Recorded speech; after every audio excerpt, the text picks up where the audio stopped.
35 people barricaded themselves inside a cave. What happened next will haunt you. Imagine this. Deep in the heart of Russia's Penza region, 35 people, men, women, and even children, sealed themselves inside a dark, cramped cave. Their reason? They believed the world was about to end. But what unfolded inside that cave was a chilling descent into fear, deception, and death. Hey everyone, welcome back to your favorite channel. Today, we're diving into a terrifying true story that will leave you questioning just how far people will go in the name of belief. If creepy, mind-bending stories are your thing, hit that subscribe button, turn on notifications, and prepare to be disturbed. It all began with a self-proclaimed prophet named Pyotr Kuznetsov. Pyotr wasn't your average preacher. He was a man who believed he had been chosen by God to warn humanity about the end of the world. He called his followers the chosen ones, luring them into his cult with promises of salvation. But salvation came with a price. Pyotr demanded absolute control over their lives. No processed food, no television, no money, no government IDs, because he claimed these were the mark of the beast.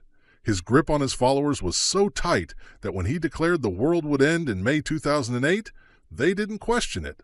They trusted him completely. In November 2007, Pyotr ordered his followers to retreat into a cave and wait for the apocalypse.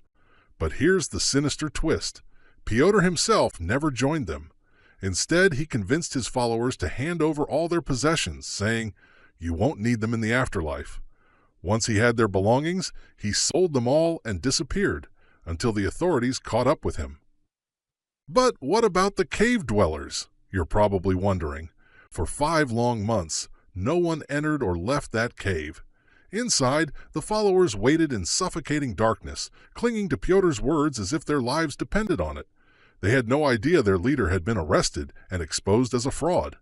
Tensions grew. By March 2008, 7 women, driven to the brink by hunger and despair, emerged from the cave seeking emergency medical help. Shortly after, a section of the cave collapsed, forcing more members to flee. But others stayed, loyal to Pyotr's apocalyptic prophecy. The police tried everything to get them out, even bringing Pyotr himself to persuade them. But the followers refused, saying they'd rather die than disobey their prophet. Then, on May 16, 2008, something truly horrifying happened. Toxic fumes began to fill the cave. 2 cult members had died months earlier, and their decomposing bodies poisoned the air. Unable to bear the stench or the danger, the remaining 9 members finally emerged, dazed and broken. What investigators discovered later sent shivers down their spines. Pyotr, the so-called prophet, had been sleeping in a coffin. Police concluded he was mentally ill, and he was sent to a psychiatric ward, leaving his followers betrayed, homeless, and questioning everything they'd believed. 35 people went into that cave believing they'd be saved. They came out haunted, broken, and scarred forever. And here's the question I want to leave you with. What drives people to follow someone so blindly? Let me know your thoughts in the comments below.